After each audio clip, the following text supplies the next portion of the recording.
Hi, everyone, and welcome to the Writing at Work podcast Patreon page.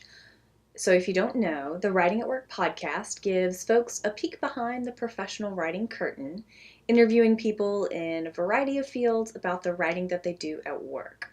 So, here on our Patreon page, the goal is to get a little bit of support to help keep our show sustainable and to hopefully grow and expand our online presence. As a former student and current teacher of technical and professional writing, I often feel like there's a disconnect between what goes on in the classroom and what happens in workplaces. One of the reasons for this disconnect is that as teachers, we only get students for 15 weeks out of the year, and that's on a semester system. Quarter systems are even shorter. So there's a limited amount of time to help students prepare themselves for writing in the workplace for the rest of their careers. In terms of curricula, that often translates into teaching a certain number and certain types of genres that students may or may not encounter once they're actually on the job. Not everyone writes memos or technical reports or proposals.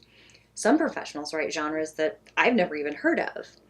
In many cases, professional writing teachers ground this teaching of genres in a rhetorical approach, meaning we always try to get students to think about their purpose, about their context, and about their audience, and about how those elements shape, or should shape, the things that they write.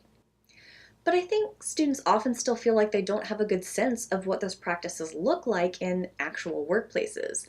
And I think that's a valid concern.